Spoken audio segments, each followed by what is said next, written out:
Good morning, everybody. Welcome to today's 1 million by 1 million strategy roundtable for entrepreneurs.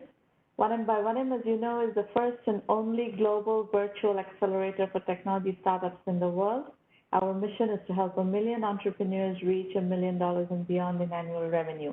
And that means not just supporting all the venture scale companies or venture style companies, but also supporting a vast world of bootstrapped entrepreneurship, which we are very, very committed to supporting.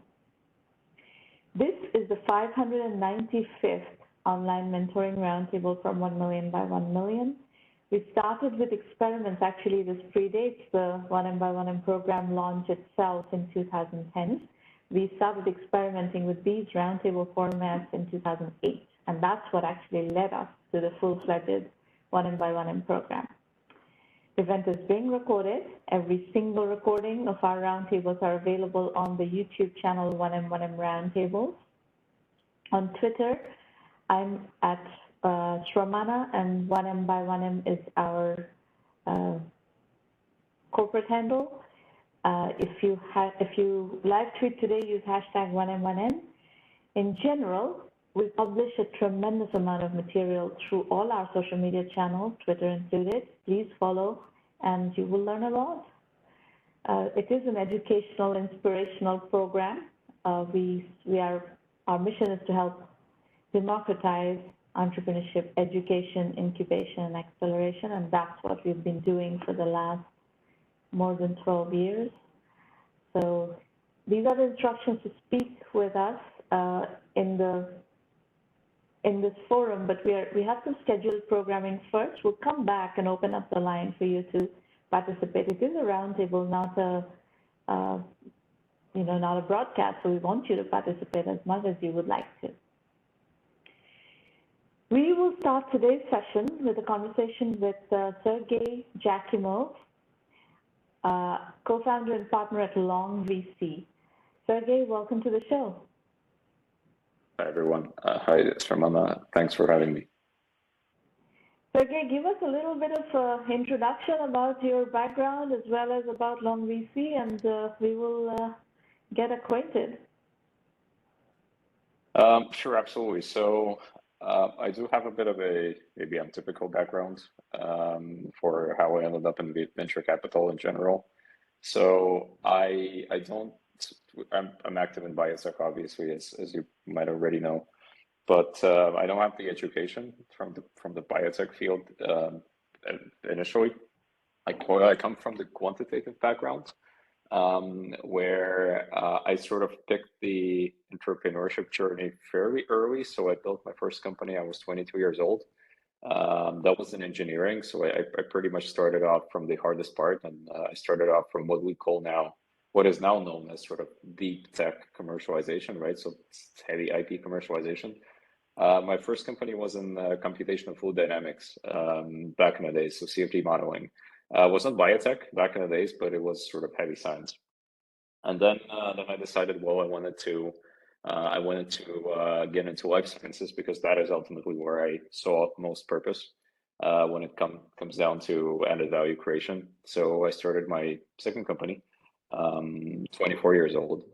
That was in medical devices. So together with a team of engineers, we basically figured out a way of how to manufacture what is now known as drug-eluting coatings for orthopedic and dental implants, right? So essentially customizable coatings that would allow sort of for faster healing after the surgery for patients, et cetera, et cetera. After that one, I thought I would even more increase my exposure to pharma. And this is where I essentially took a deep dive into working with other startups for around 3 or 4 years, where I spent most of my time with cardiovascular and neurodegenerative companies in the early stage and preclinical stages, where I helped them fundraise, I helped them define their clinical trial strategies, I helped them define, and that was my sort of primary point of interest, actually, define their IP protection strategies. I always thought that IP was sort of, and it's kind of true, that IP is sort of the major selling point of when you're exiting the company, for example, as a business, right? And when you develop it. And after doing this for several years, I've built another company of mine together with partners. That one is in digital health, specifically in patient engagement and recruitment. And it all sort of wrapped up in LongeVC as a venture capital vehicle, which we have co-founded, 3 partners, which we have co-founded pretty much around our network that we have accumulated throughout the years, as well as around sort of the opportunities, the deal flow opportunities that we saw. And this is how very organically LongeVC was essentially born. I can also spend like another few sentences on what the fund actually does. So LongeVC was actually talk about LongeVC and the investment thesis and the space in general, the longevity space in general. Sure, absolutely. So the fund was incepted around the idea and around the sector that we knew best, and that is the longevity sector. Now, longevity sector is like there was a lot of misunderstanding about it publicly, right? What it is now, though, realistically, it's a very separate piece of biotech that is exploding in terms of the exposure and in terms of the weight in the overall sort of biotech basket of other sort of sub industries and more narrow focuses, because biotech is like a very catch-all term anyway. Like it includes a lot of things. So longevity is one of the fastest growing ones. And as an investor, we always looked at longevity in a very pragmatic way. So as a fund, we're looking at investing on the one hand in the therapeutic vertical, where we are investing in early stage disease modifying therapies that relate to age-related diseases, right? So anything, mostly platform technologies that would help us tackle age-related diseases with a disease modifying effect. And this is where we spend most of our time with immune oncology, with neurodegenerative space, as well as more specific tech spaces such as epigenetics or senescent cell clearance, for example. Now, the other vertical, the second vertical of the fund, is non-therapeutics. Now, non-therapeutics is where we look at early diagnostics, as well as all the digital health and data-driven approaches when it comes to age-related diseases. Now, these include but not necessarily exclusively, right? These include AI for drug discovery. Absolutely, one of the hottest fields, very difficult field, but one of the hottest fields out there right now. These include all sort of areas of patient empowerment, patient engagement, and speeding up of certain clinical processes when it comes down to, for example, clinical trial setups, et cetera, as well as all sorts of early stage diagnostics, early stage age-related disease diagnostics. So again, we can talk about sort of using digital biomarkers for that, or sort of biological biomarkers. Both work. Now, holistically though, looking at longevity in general, we sort of understand longevity as technologies that allow us as humans to maintain our healthy human performance for a longer period of time. Right, so it's essentially quality over quantity. So it's not about extending the human life or the possible human lifespan. Like it's not what we're after. We're essentially after systematically removing or tackling these risks that make us decline in our performance, right? And this is the investment focus. This is the technological focus. The fund itself is early stage. We're a 35 million euro investment vehicle, as we're technically incorporated out of Europe. But that said, we have a global mandate. So we invest across the US, we invest across Europe. So we don't have any geographic constraints. Are you based in Europe? We are. When we put the fund together, that happened when COVID just hit. So the whole setup by default was already kind of decentralized, right? So if we're talking about yes, so if we're talking about how our team is set up, so our analysts are everywhere, starting from Bay Area, right, San Francisco, all the way to Germany, for example, right? So we're in both parts of the ocean, essentially, and yeah, the partners are Latvian born. So the partners are historically out of Latvia, out of Riga, and we spend a lot of time here. Although as we speak now, 2 of my partners are now in Miami for a conference, and I'm talking to you out of Europe. So we're kind of moving around all the time. So this is a very good overview. I want to kind of double click down on a bunch of different areas that are broadly relevant to digital health, because our community is more on the digital side. So what you said about applying AI to drug discovery is of interest. Any kind of quantified health measures is of interest. So those would be the intersection of computer science and biology is where our audience would find the most useful insights. So if you could, steer the rest of our discussion today on those, and let's double click on each of those. Let's talk about drug discovery aided by AI. What is the state of the union, and where are you playing? What are some of the case studies in your portfolio? What do you find exciting? What are you looking for to invest in? Sure, absolutely. That's totally doable. So if we're talking about AI for drug discovery in general, the first question is, why is it important? So it is immensely important because it optimizes so many processes for pharmaceutical companies, for study sponsors out there, right? Because what we're looking at is we're essentially looking at cutting down costs tremendously, but then we're looking at cutting down time it takes to come up with sort of a molecule candidate, right? Where you're cutting down 2 years of lab work, fairly manual work, down to 40 days with a small molecule candidate generated with AI, right? A very good example from our own practice, and this was done when the fund did not exist yet, and that was the deal that was led by one of our partners in the fund now, is of course in silico medicine, right? So in silico medicine is, and they're perfectly Googleable, is led by Alex Javronkov. He's actually Latvian born as well.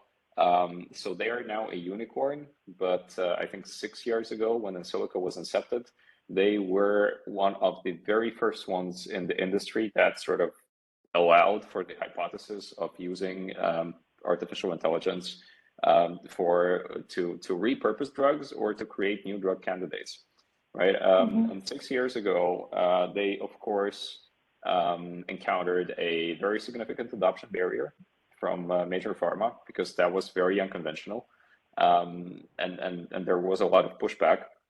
But then the rest is history. I mean, today most of big pharma, I think, is their client already. And what's most important, the company has transformed from being AI as a service to actually running its own comprehensive platforms that they sell to pharmaceutical companies and researchers worldwide, but also developing their own pipeline of drugs, where they actually started their own clinical trials very recently with 2 drug candidates, right? So AI for drug discovery has been an immense quantum leap, I would be prepared to say, in how we automate and how we speed up drug development processes. Because if you think about it, so it takes 10 and sometimes more actually years to get the drug to the market, 10 or more years. So if you cut 2 years out of this picture, it means that you can basically create drug candidates much faster. You can iterate about potential drugs for potentially uncurable diseases much faster. And that sort of advances, this automation alone advances the field tremendously.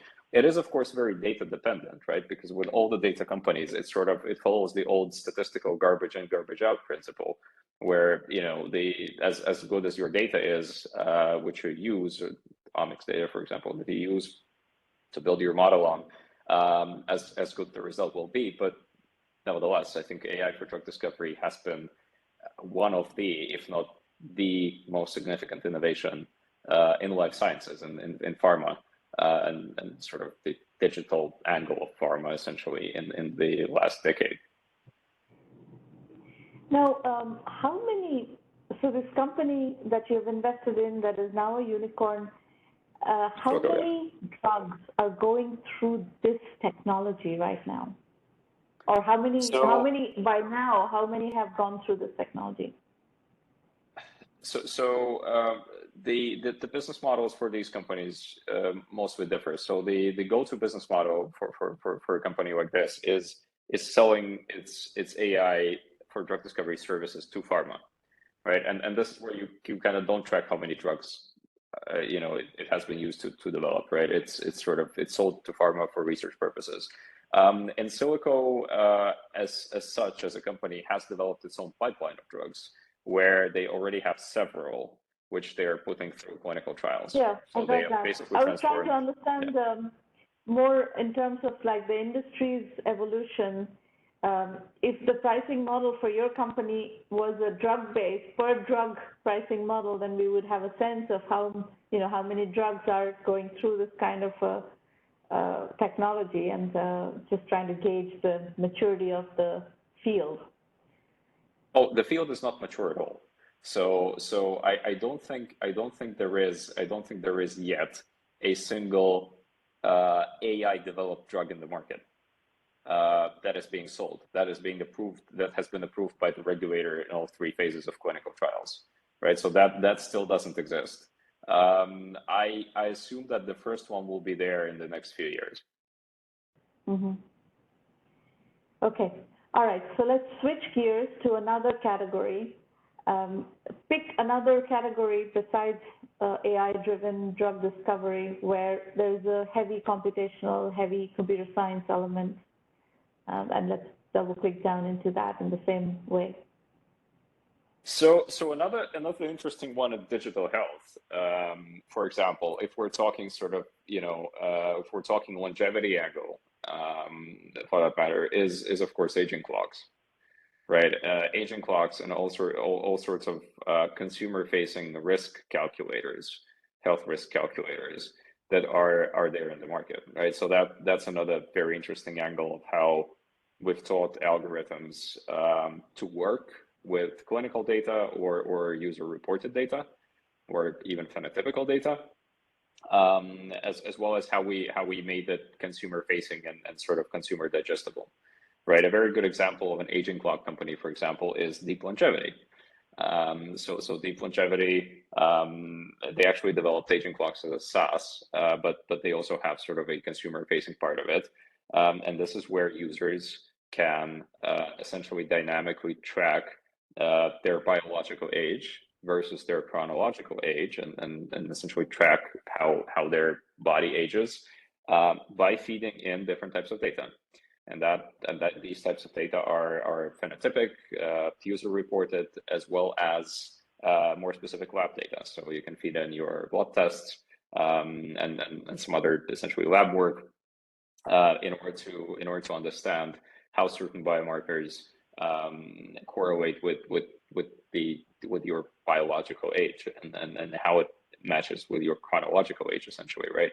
And what users very often find is that their biological age is actually much more than their chronological age, right? So we're actually older than we are because of a lot of reasons, lifestyle choices, genetics, et cetera, et cetera.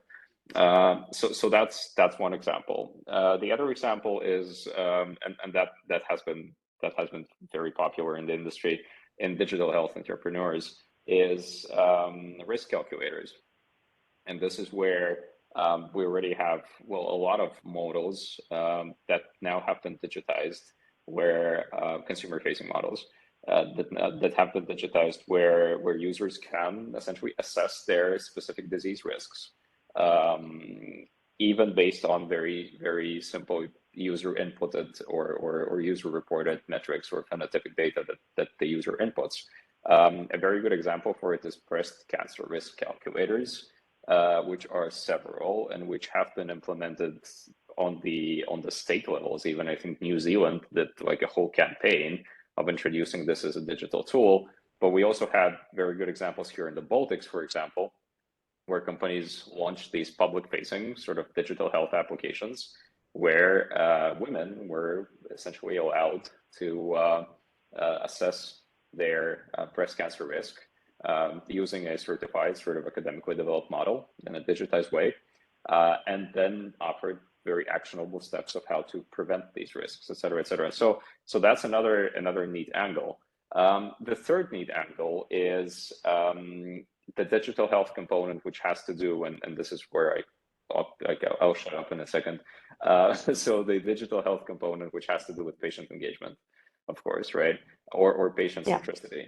And this is where it is a hugely, there is a lot of competition in the space, but it is a hugely untapped field yet in terms of really working mechanics of how to engage patients for so-called real-world data generation, for their retention in clinical trials, for essentially utmost patient centricity, et cetera, et cetera. And like you can write a book already on patient engagement solutions because a lot of companies have tried a lot of things, but realistically, the goals still remain the same. How do you put the patient in the center of any clinical research or any sort of data generation activity that the person is participating in?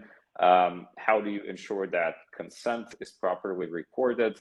How do you ensure that the patient still remains motivated to stay in the trial, to stay in the study? Which UX, UI mechanics do you use to reward the patient for doing something, et cetera, et cetera? So like you can talk a lot about these things, but these are just, you know, some I think very, very topical examples where digital health is like on the edge with longevity, but also sort of life science and clinical research acceleration.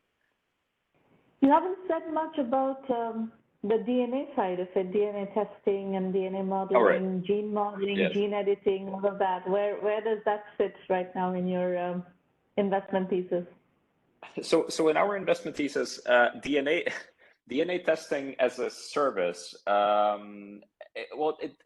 it depends on the angle, to be honest, because consumer DNA testing can mean a lot of things these days, right? And the reason why it can mean a lot of things is that because DNA testing has sort of sequencing capacities, not DNA testing, it's not the right word, like the DNA sequencing technological capacity has sort of defied the Moore's law, right? So it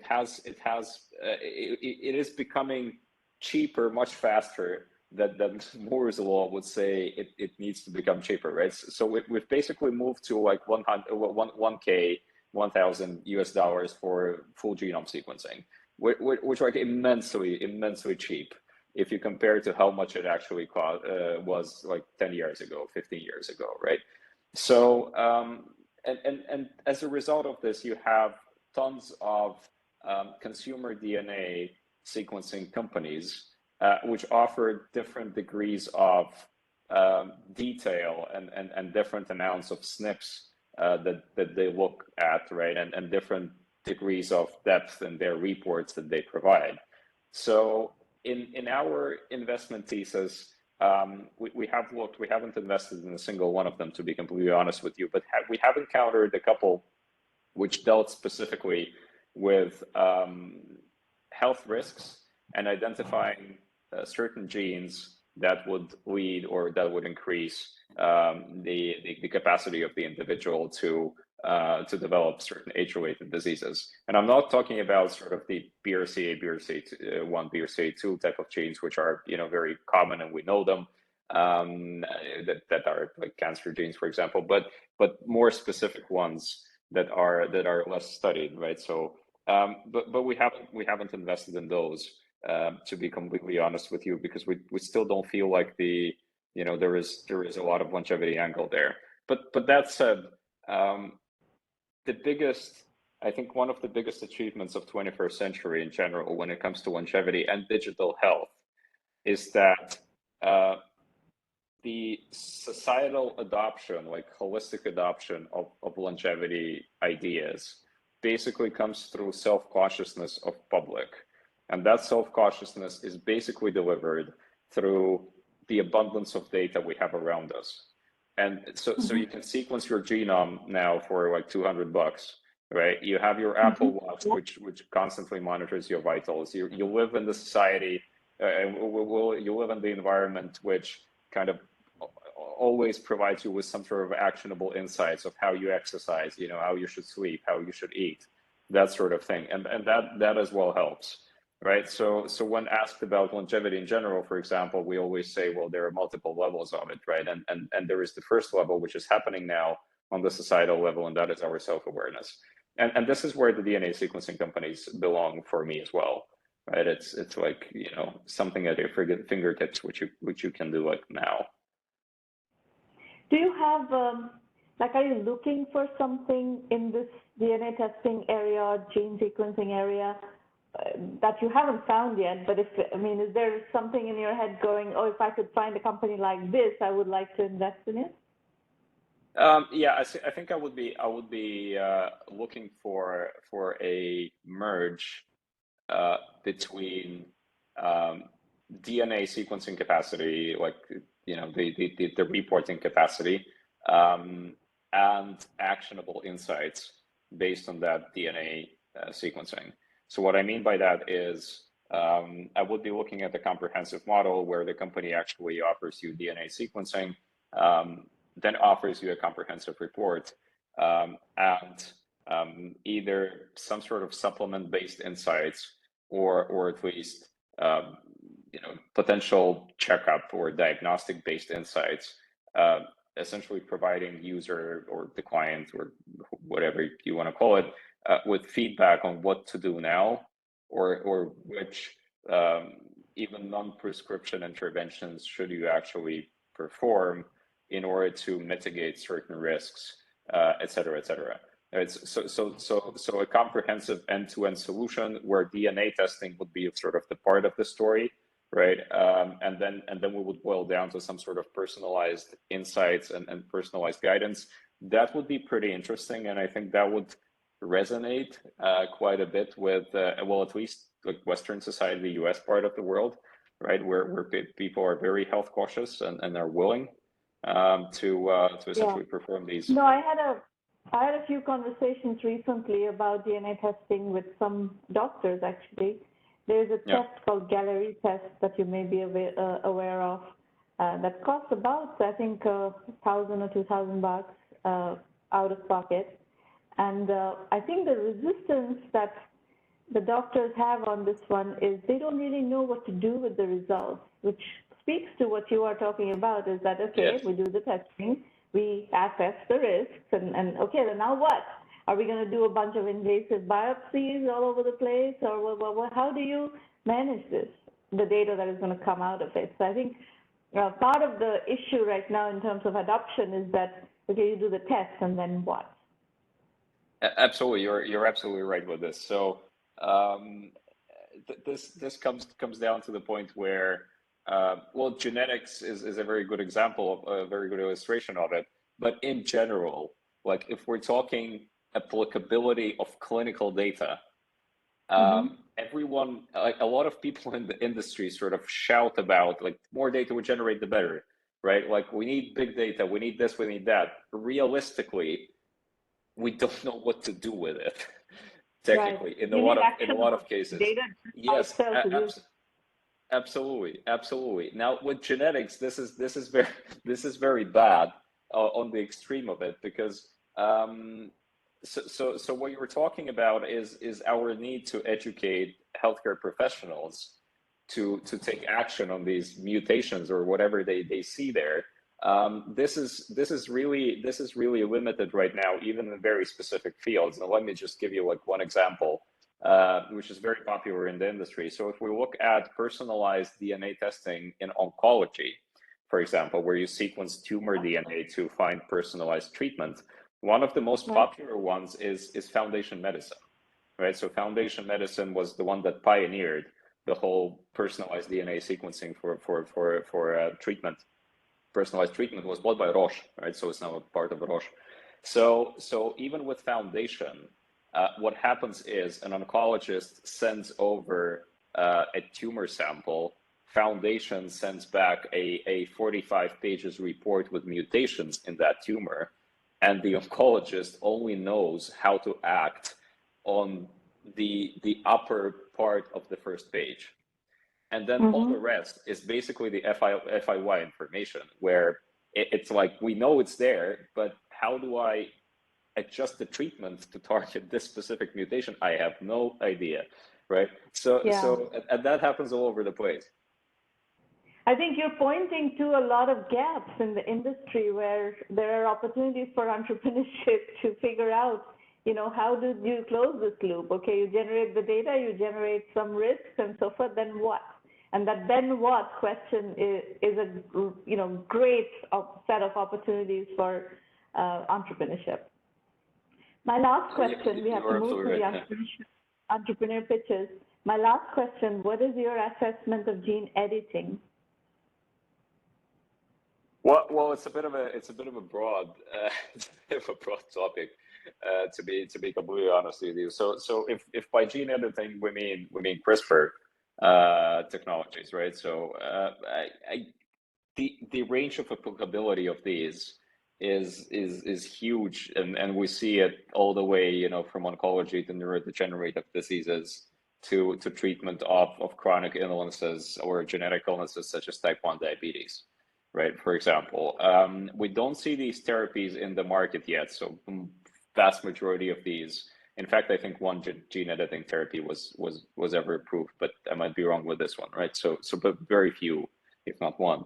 But we see a lot in the clinical development pipeline. So CRISPR has of course revolutionized the space. What is more interesting in my view, though, as more interesting than CRISPR, is epigenetic reprogramming, or epigenetics in general. Because what epigenetics allows you to do, it allows you to change the cell behavior. It allows you to change the way how the cell actually reads the DNA without cutting and inserting a modified part of the DNA. So essentially, the way to think about epigenetic reprogramming is to think. There is a very popular analogy in the field where you kind of imagine a CD disc, right? And you imagine it like with songs, physically like with MP3 songs, and then you imagine the needle or the laser, which is actually reading that disc, right? And that reading capability is basically regulated by the epigenetics, which are around your genome with the epigenetic layer. And the older you get, the more scratched this disc actually becomes, and the songs, they start to skip, and your cells, they in the very same manner, they start losing the ability to repair themselves, to participate in certain metabolic processes, and this is how you age. This is how you accumulate DNA damage. This is how your body sort of stops performing well. And so with epigenetics and certain delivery methods, you can alter the way how cells actually read DNA, and you can switch on certain processes that were switched off in the certain part of the body, and you can basically rejuvenate certain parts of the body. And we have one exciting company in this field, which we have invested in, for example, which is Turn Biotechnologies, which is out of Stanford. Turn Bio, it's pretty Googleable. And these guys, they started from the ophthalmologic indication, where they basically figured out how to reverse certain degenerative processes in eyes, and they've now moved to cancer to generate the first oncology data, which is really promising. So I think epigenetics is equally exciting as CRISPR, but it's not that well PR'd about yet, and not that well known to public, which will change. But yeah, I mean, equally huge potential, if not bigger. Now, a very basic question before we finish. There is the opportunity for gene editing before a baby is born.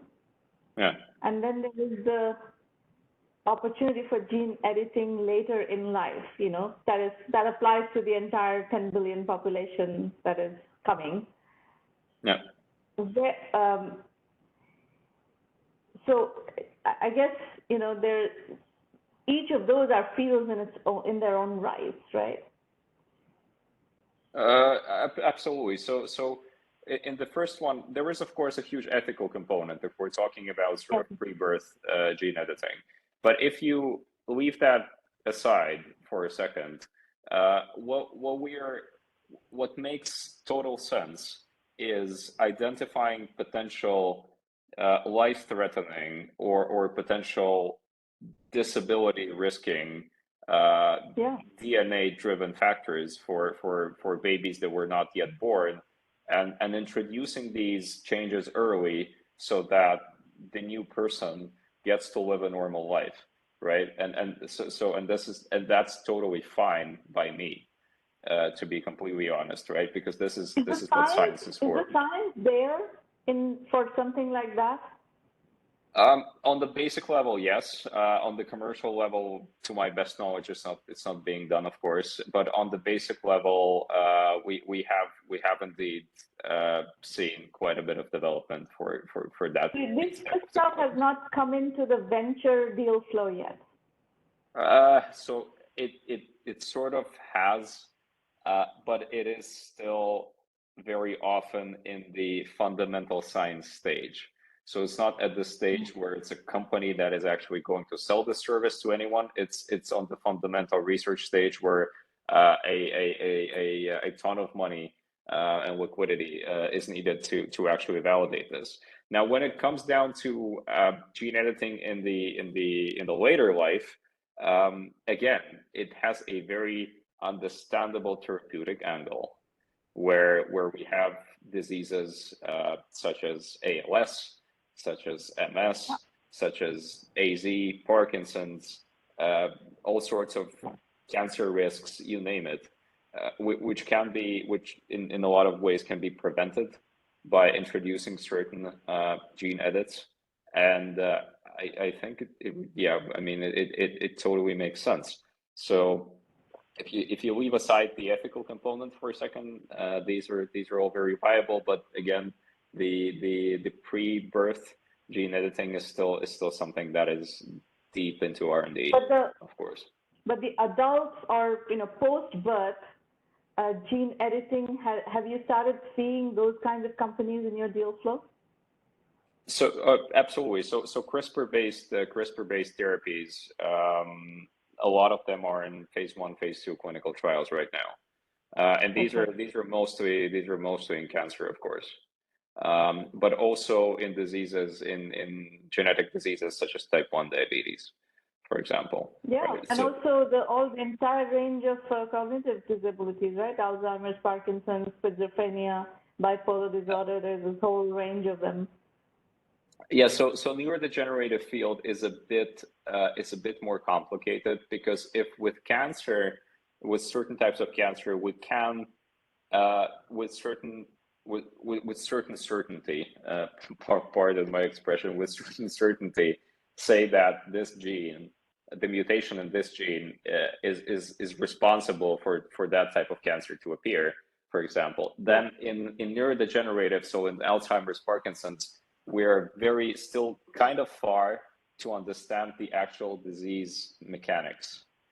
We know the symptoms, but we're very bad in understanding why it actually happens, right? Because and all the therapies that are around and approved by FDA, for example, these were only trying to get rid of what seems to be of the actual consequences of the source of the disease, which we still don't know, right? So all the amyloid plaque removal therapies, et cetera, these have all, in my opinion, failed so far, because that's not the cause of the disease.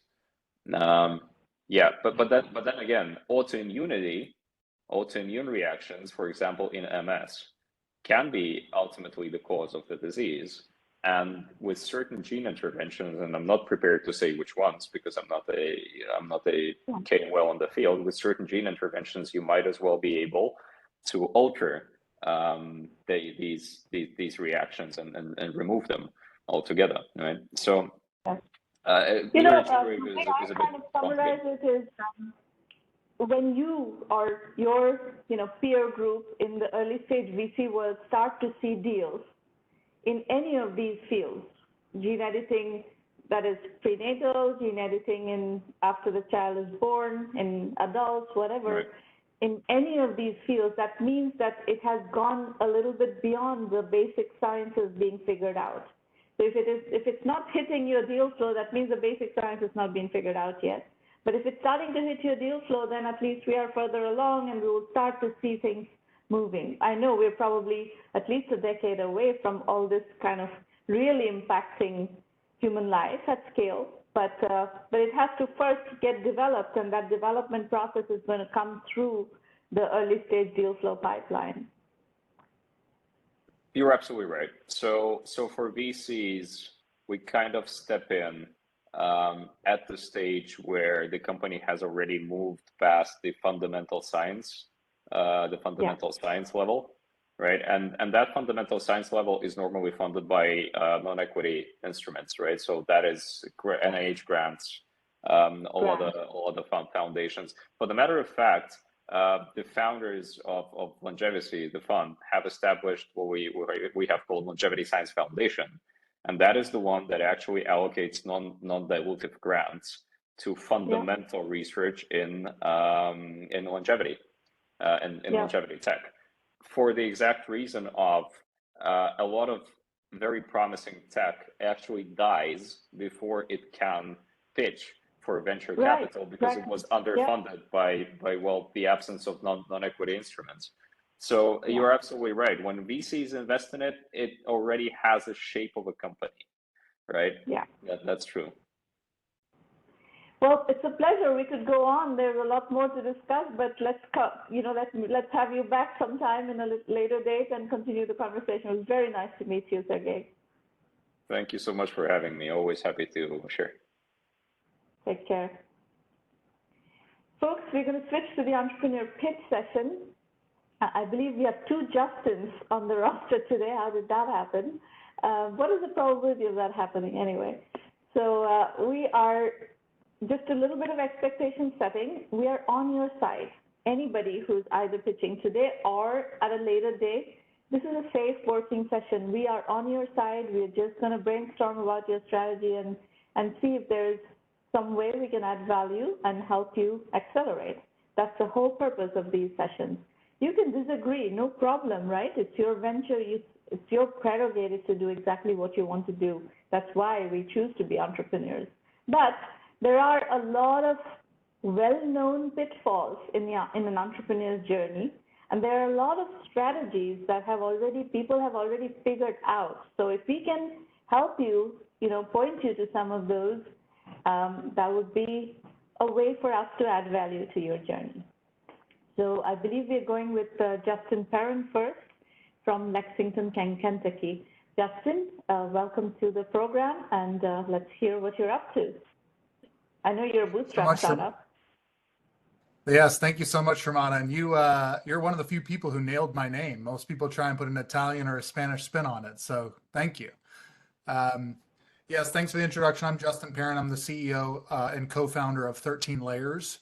We are a managed cybersecurity services firm based out of Lexington and Tampa, Florida, Lexington, Kentucky, and Tampa, Florida. Quick background, I got into this business. I've been in tech my whole life. I started my first company when I was 17, learning web design at the University of Washington. I took a bachelor's of science degree at the Seattle campus in informatics. It was one of 4 programs in the world. Started my first international laptop company going up against Dell and Gateway around age 19. And throughout my career and my journey, I've continued to try to do things alone or with one person, and that has changed for me dramatically. So last piece of background, our co-founders, we met at actually a conference where it was a bunch of IT companies who were completely lost and confused as to how to tackle the problem of cybersecurity. We interviewed over 52 MSP owners, and they only really had 3 options. They were all terrified of cybersecurity. They could sell their business, they could resell other people's products and rely on and hold a lot of liability, right? Or they could tell their clients, we do IT, but we don't do security. And we all know that that is not a perception that you want to pay someone thousands of dollars a month for, right? The perception is, if you're my IT, you're taking care of security. So what's going on in cybersecurity? We've got the business side of the problems and the technical side. Simply put, the cost is insane.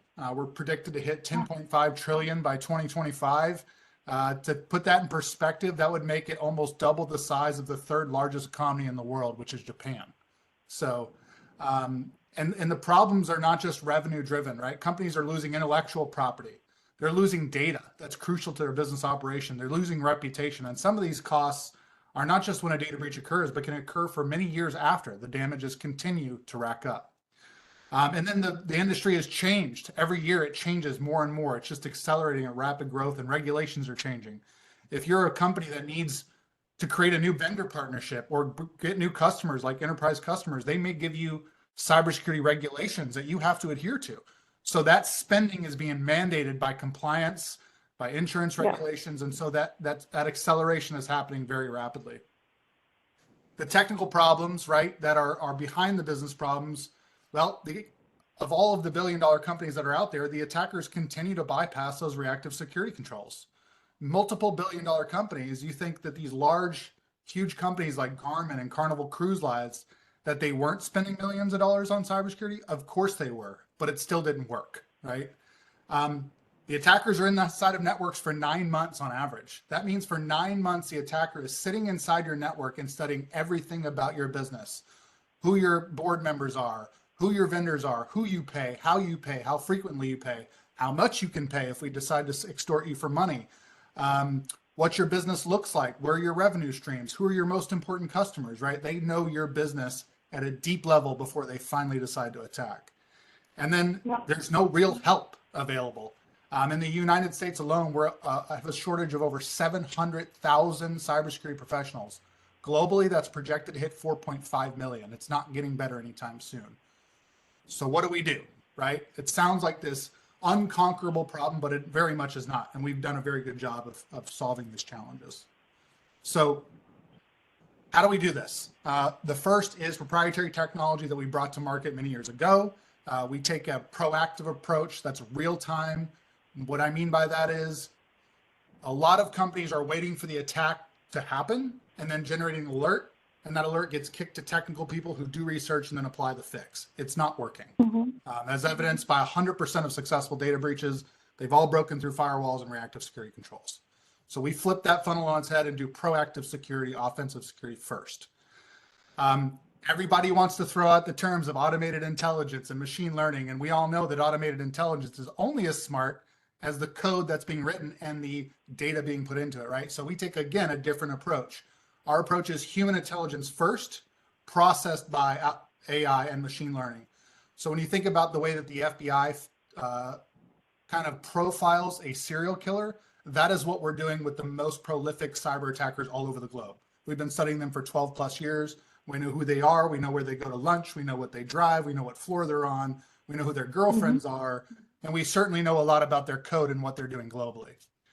And then the third piece is it's not just technology. Everybody wants to sell the silver bullet and move on with their lives, but there are no shortcuts in technology and there are no shortcuts in cyber. It's no different. So we combine people, process, and technology in order to do what we do. And that's the je ne sais quoi of who we are. Next slide, please. Market validation. We've been at this a few years now. I would like to call us a mature startup, but there are days where I just don't feel that way. But we have quite a bit of market validation. Some of the really cool, I think, cool factor accounts that we have is we protect the water source for the Fort Knox military installation. We protect one of the 2 chemical stockpiles of weapons in the United States. We protect the Panama Canal. We protect the San Antonio Spurs. And then there's some other personal favorites of mine that are just great companies. So the market validation is there. We continue to sell every month, and we're just really trying to scale and bring this proactive versus reactive model to market. Our business model is 100% right now reliant on channel, which has been good and bad. As you know, channel takes a while to build, but it's building and it's doing very well. It can always be better. So our primary model is we are the MSSP, that's Managed Security Services Provider, the Wizard of Oz, if you will, behind a lot of IT companies and managed technology services businesses. Our revenue streams, we've got many. We're 85% plus on the MRR and ARR, which is obviously attractive for our partners as well. From a partnership perspective, we've grown, every year we add tons of partners to the table. We've grown from 0 to 28 in 2 years. We've got partners in Florida, Georgia, Illinois, Kentucky, all over the country. And we're looking towards a West Coast push. Now that this newborn is 3 weeks old, I might be able to spend some time out there in Silicon Valley with you, Shermana. So Playa del Rey is one of our favorite areas. So, and we've also got some global footprint. So we have a distribution point and an MSP partner in Panama and Costa Rica. As you know, 30% of the country's wealth flows through Panama City. And so we have a great set of partnerships out there that allow us to distribute through Central and South America. We're currently exploring options with some folks from IBM with plants all over the Baltics, actually. We'll throw back to Sergey, who was just interviewed, as well as some places in Europe, and that's where we're headed next. Finances, why I was attracted to this community. We are 100% bootstrapped. We have not borrowed a dollar. And we have consistent growth that we're looking to scale. Next slide, please. And this number that you have, 4,000 per month MRR, is that the revenue number, or is that how much you're growing every month? That's how much we're adding to the number. That's how much you're adding. And what scale are you at from an ARR point of view? About 75K a month. 75K a month, okay. So some progress this year. We have improved and we have blueprinted, I should say, the channel partner program. We had a lot of people doing their own thing, and as you know, you can't scale that. So we've built the channel partner program to fit basically what the rest of the technology world is doing, right? We've tried to give people too much freedom, and that doesn't always scale well. We've got new markets and territories opening up, which is always exciting. New services, something that's very passionate to me. I got into this business. My why is to protect people like us, right? Entrepreneurs. No one wants to touch them. Nobody wants to help small business. I'm talking from the government down to, unless there are programs like this. So I am very pleased that we finally now have an offering that a small company of 5 up to a small company of 200 employees can not only afford, but that will be effective and avoid, because when small businesses get attacked, most of them don't recover, right? So that's a big deal for me. And I have a question. Please. So this slide you have here has actually somewhat sizable companies on it, but you're saying that your target market is small businesses from 5 to 200 employees. So how do you reconcile that? Yeah, so the small business was just something we always wanted to see if we could make profitable. And so we just now are taking a look at that market because it's an underserved market. But our target market is around the 2,000 employee mark. Some of the market validation that you see here, they're not necessarily on managed services. They've contracted with us for other services like ethical hacking, incident response. We have a variety of services. So the 75K MRR business that you have built is focused That's all on MRR. Mm-hmm. That's all MRR, and that's in the 2,000 employee kind of size. 200 to 2,000. Yep. Mm-hmm. Okay. Now, what is this channel relationship? So what is the average deal size, and how much is the channel taking off that? So again, our channel is delivering in that same target, right? Our sweet spot is 200 to 2,000 employees, and our channel partners are delivering those kinds of deals. So we select our partners. Number one, they have to be technologically capable, meaning they have some sort of a technology integration force, right? They have people. So they're IT services companies, basically, most likely in catering into that customer base. Absolutely. Managed IT services companies, anything in that realm. So we actually have some document management firms who are bolting on those services, right? Because they're housing very important data for hospitals, healthcare. We've got VARs, we've got integrators, and we've got traditional MSPs. And how much do they take? They take what, 30% of the revenues to sell you? Yeah, so we provide we provide on average 30% of monthly recurring revenue to our partners. Okay. And what is your average deal size for these customers? Well, I'll keep the small business package out of it because that's so new. But I mean, we small business package out of it. The small business package, it's hard to do both. It's hard to do the mid-market and the small business, and the small business takes a very different model to be profitable. So let's talk about your core business, which is where your MRR is right now. Yeah, around 12,000 a month, but our COGS are high, so we're trying to work on profitability.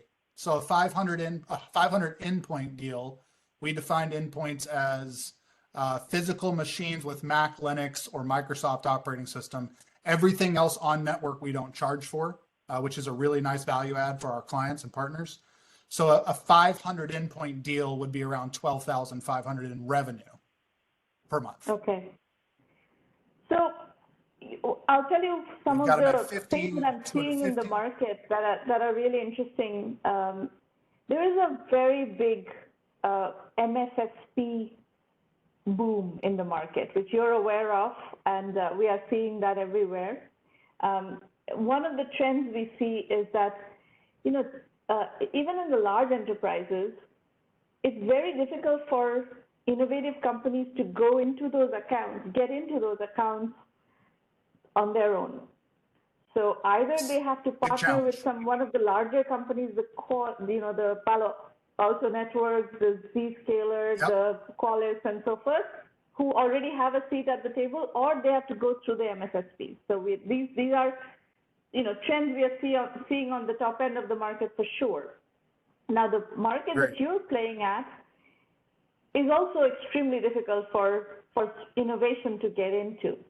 So one comment I would have for you is,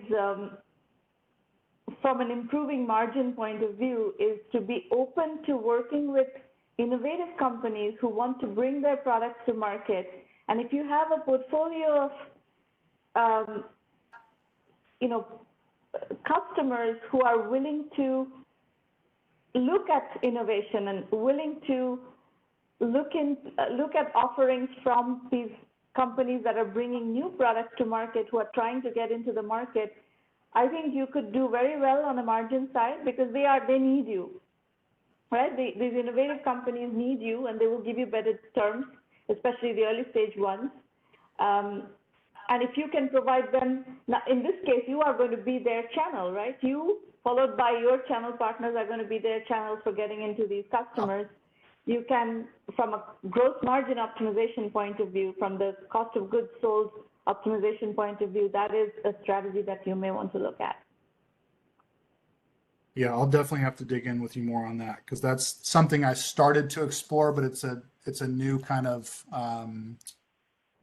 it's a new take on things. So I just started talking to some folks about that and looking at marketplaces as well, right? Yeah. As connectors for services.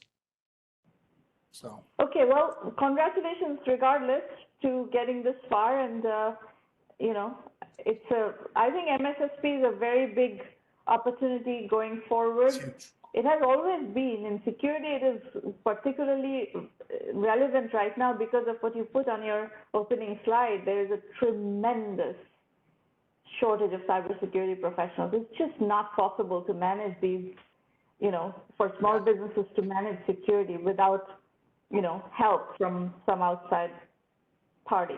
And I think that's thriving.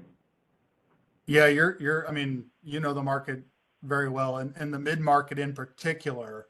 I think it was something like 70% of those surveyed were moving towards not managed services and cyber as well. And the issue is a lot of these larger companies, while they on the surface have managed services, as you'll see from some of our case studies, the way that we do managed services versus the way that they do managed services, it's a night and day different. We roll up our sleeves, we get in the networks with our clients, we're making changes at all levels. We're not just selling them a tool, teaching them how to use it and moving on. This is a deep, well-connected partnership that continues. And the good thing about the team that I've assembled is, in both separate walks of life, managed cybersecurity and managed IT services, because I brought those two together, right? That's the business model. The founders that I brought in with me, they don't lose customers. And the reason we don't lose customers is because every single month we're doing more. And our customers ask us what more we can do, not what less. And we do that with action, not words, right? So, yeah. Data-driven. My other comment on this, and this is for everybody who's listening, is that, managed security service provider is a business model that is a very, very good bootstrapped business model. It's a services business. So if you can put together a group of qualified professionals who have the expertise to run operations like this, you can put together very interesting bootstrap businesses. And on the talent side, these are digital businesses, so you can hire from all over the world. Right now, it's very much a remote, virtual company kind of world. I'm constantly doing case studies of virtual companies that are scaling fantastically. So you can hire from anywhere in the world, And if you can, the other opportunity I see is training up people in managed services, in security services specifically, and creating a pool of people somewhere else in the world where you can hire from, and that will also give you a lot of margin advantage, because there are a lot of people out there who want to have great careers, right? So if you can train people, and they're, you know, the hunger for IT jobs and entrepreneurial careers all over the world is growing. So even in companies that are not known to be big hubs for entrepreneurship, you look at the Bangladesh, the Pakistan, the Nepal, all these African countries, there's a lot of talent out there. So if you can figure out a way for training these people in specifically the technologies that you are going to be supporting, you can have, you know, very stable workforces, and you can run virtual companies, you can scale virtual companies. So I'm very bullish on the managed service provider business model for bootstrap security companies. So congratulations, Justin. I'm very happy to see that you're making great progress on this. And I really believe you can build very sizable companies on this track. Yeah, I appreciate that. It's, you know, it's just, we do what we say we're going to do. And I think that's why the results continue to deliver, right? It's not verbose. It's not, it's data driven. We prove it with data from the first engagement forward. And then we continue to deliver throughout the engagement, right? And I think that's what service is lost in a lot of businesses, is they get comfortable. They don't focus on continuing to show the value, right? I mean, technically we're the hidden guys behind the scenes and gals, right? We're not designed to be seen. Well, and that's why I think keeping your finger on the pulse of innovation, because there's this industry is moving so fast, and there's so much threat coming on constantly. So you have to kind of stay ahead of the game, and that's why having a good inroad into the entrepreneurial ecosystem and being in touch with the startups that are addressing the newer problems will also give you that edge of being on top of the problem. So I have to move on, Justin. Thank you very much, and wish you all the very best. Thank you for the opportunity. We're moving to the other Justin Lancaster. Justin, please unmute your line and tell us what you're working on.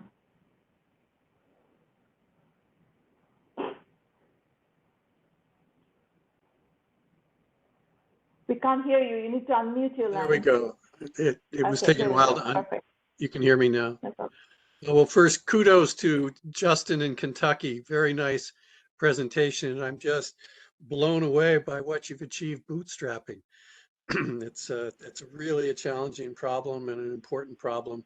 As one who got burned by a hacking hit, it stopped me in my tracks for a year. I had to switch from Windows to Linux, get restarted. I lost so much of my important work for, like 4 months of work. It was terrible. So I can appreciate the value of what you could bring to small businesses. Anyway, thank you, Sramana. I'm really happy to be back here again. You might remember I pitched in the springtime for Quick Bio, which is also it's slightly related play, because it has as its motivation creating e-marketplace for businesses that would grow in the space of citizen science. But here we're talking climate tech and climate research. So let's jump right into the slides. Go ahead. Well, okay, there we go. So our mission is to empower a crowd of small businesses and citizen scientists to research and develop solutions for mitigating and adapting to climate change. We're seeking 500K pre-seed to launch our e-marketplace. I'm seeking co-founders, CEO, co-founders, CFO, and technical team. I'm going to stop you right there. Pre-seed funding for building an e-marketplace is an impossible proposition. So, I will point you to something that may be helpful for you. There is a Udemy course that you can do on pre-seed financing. So in it, I have taken you through how investors think about pre-seed financing. And I'm doing this for everybody who is listening. Please do not predicate your thought process on the idea that you can raise pre-seed money. Pre-seed money is the hardest kind of money to raise. It's available to a minuscule portion of the industry. So please understand that bootstrapping is going to be a requirement for anything you try to do, and most likely you will not get pre-seed money. And for you, Justin, so let me accept that right away and acknowledge that I am bootstrapping, and okay. part of seeking co-founding technical team would help that bootstrapping. If you'd like me to continue. Yeah, go ahead. All right. So the problem is well known in terms of climate change. I think the public is now aware of the risks of climate change that are being talked about. And there's now a rapidly growing climate tech industries. So where biotech industry and pharma is huge, and we've talked about that in the past, the climate tech industry is relatively new, really just the last 15 years. There are more than 50 million urgently passionate citizens that want solutions. There are 50 climate change research organizations, but these are not contract research organizations that can respond to do R&D for businesses. As you know, there are over 20,000 venture capitalists that are looking at startups. Over 1,000 of these are looking at climate tech startups. There are more than 1,500 climate tech startups that are looking for R&D outsourcing help, and there are no contract research services available for those startup founders or for the investors who are trying to learn about whether it's a sensible investment or not. No, it's just to do due diligence on the company. So the climate tech needs a contract research organization sector, similar to the CRO sector for biotech outsourcing. Next slide, please. Now, the government recognizes the value of e-market platforms, and now the General Services Administration has created a partnership program where the federal government, the US federal government, is encouraged to optimize its use of these types of e-marketplaces. So as you know, the service e-marketplace is a powerful business model if it's done well. Next slide, please. So the opportunity is to bring vendors and customers together. And here the vendors would include both the enormous number of potential investors in these, but would also include a number of citizen scientists, as well as professional scientists, and most importantly, startup R&D folks that are looking to outsource a whole bunch of their R&D. So the business model is SaaS subscription for the subscribers who are doing research and e-learning on the platform, as well as a transaction fee in the e-marketplace for the climate tech research services. Now, the early market, we believe, includes what we call an early evangelist penetration. Roughly 270 subscribers can be identified, which would generate 25 million in recurring revenues up front. Next slide, please. So that's another issue that all of you should remember. VCs are trying to go from $0 to $100 million in 5 to 7 years. Yes. And that requires a $1 billion TAM. So 25 million in recurring revenues is not going to cut it for investors. This is the beachhead market that we reach with bootstrapping.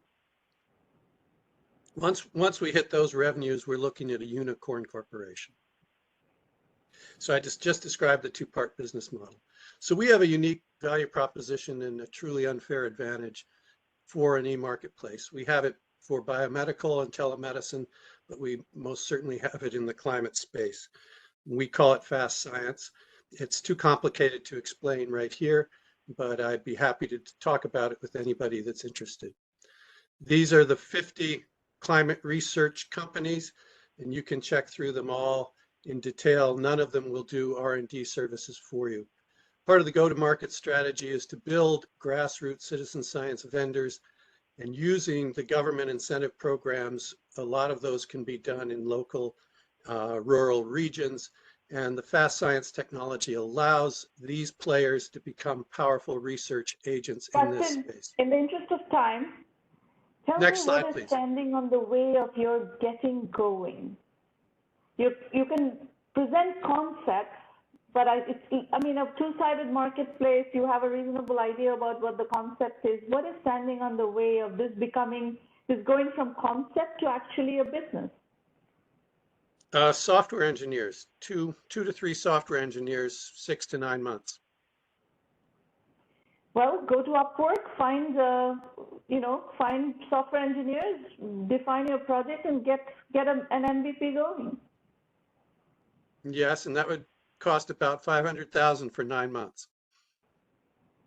And you're waiting for somebody to write you that check? No, I'm also bootstrapping and working on becoming a better software coder myself. I don't think that's going to work so well. This is going to be hard for you a two-sided marketplace platform is not something that somebody who doesn't have any coding experience can just slap together. You will need a co-founder who's a technical co-founder, or you're going to need to outsource your software engineering to somebody. Those are the only two ways for a non-technical founder to get a project going. And you need to get this going. And there's no point,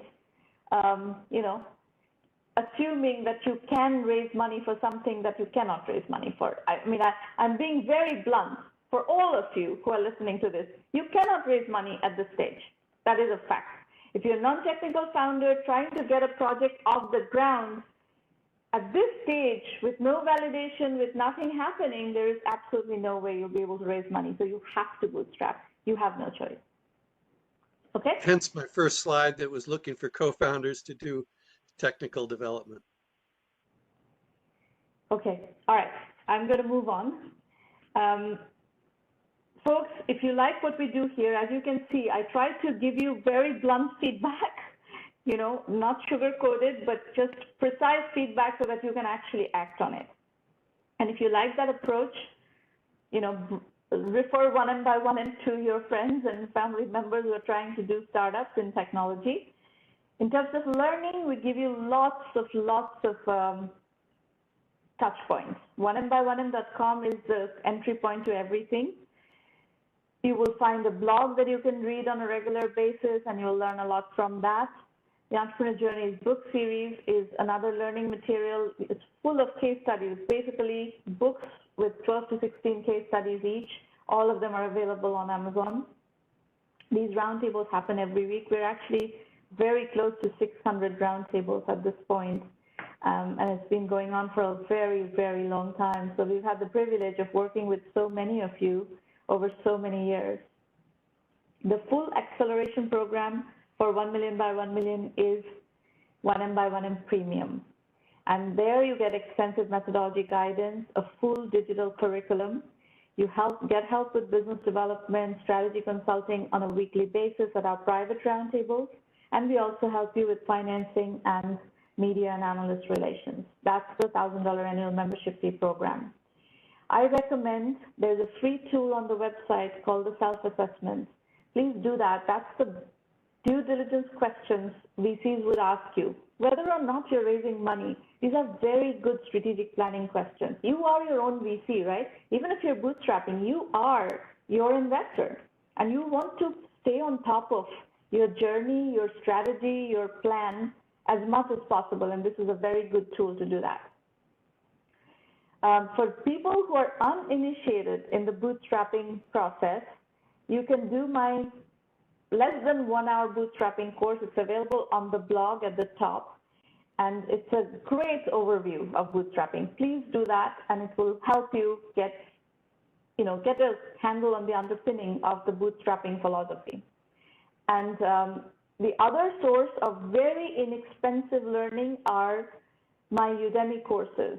We have released about 30 plus Udemy courses now based on the 1M by 1M case studies and curriculum. And we'll continue to release more. But you will get those are priced between $40 to $100. If you keep an eye out for our coupons, which are available on our blog every month, you can acquire these courses, in the $10 to $15 range. Udemy also issues a lot of coupons. So basically, we are trying to democratize entrepreneurship education, incubation, and acceleration, and we give you as many ways as possible, inexpensive ways for you to learn. So the 1M1M basic program also is a possible, very inexpensive touch point through which you can access our entire 3,000+ hour curriculum for $99 a month. That's also a fine way to learn.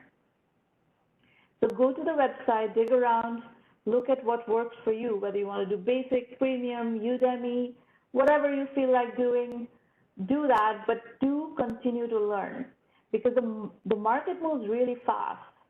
And technology by definition moves fast. And if you want to build a business in technology, you have to stay with that fast moving industry.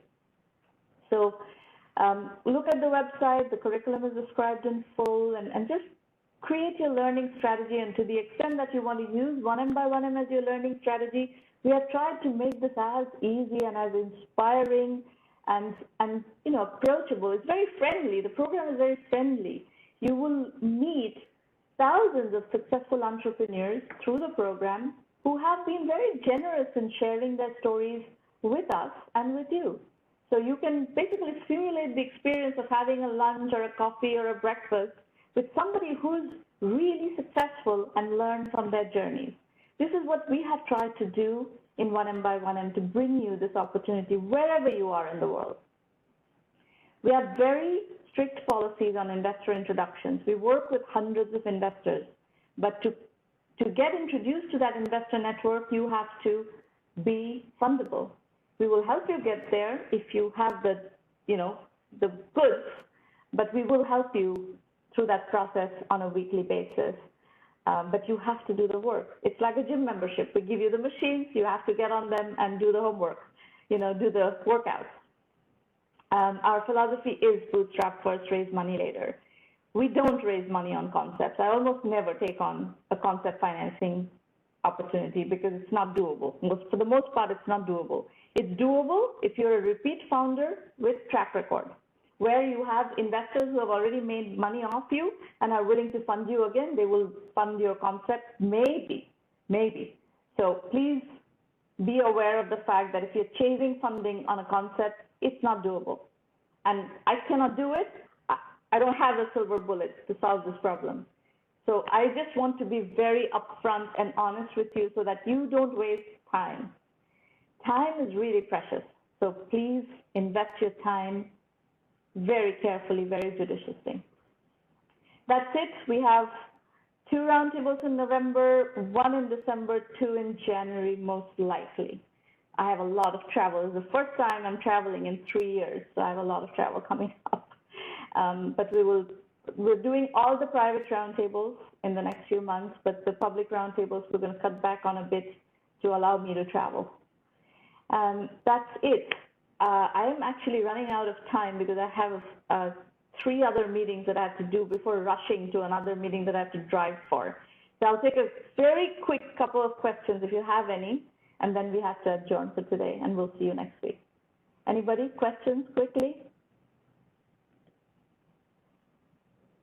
If you have questions about the program, you can contact Irina Patterson, and she will talk to you on the phone, WhatsApp, whatever you want. Yeah, I just have a general question. Since you're laser targeted on folks that are bootstrapping, what do you feel is like the primary benefit that someone would get from coming into the community? Huge amount of strategic guidance. Mm-hmm. That's good. I have a worldwide reputation as a strategist, and that level of strategy guidance is not available out there, right? Nobody who has that level of strategy reputation is going to work with you unless you're part of a program like this as a bootstrapped entrepreneur. When I did strategy consulting, I was charging $5,000 to $10,000 a day. So here, for $1,000 a year, you're getting access to me, and that's not trivial. Well, you can sign me up. I'll follow up with the arena. All right, terrific. And for you, Justin, I think it might be very interesting is to figure out a strategy of how you can work with some of these more innovative players and build an inroad into the startup ecosystem and work with some of the startup cybersecurity players. And that would be an interesting way for you to develop your business. Definitely. Appreciate that feedback. Okay. Folks, for today, I will excuse myself. I will see you next week. Good luck meantime. Be productive and see you soon. Bye. Thanks so much.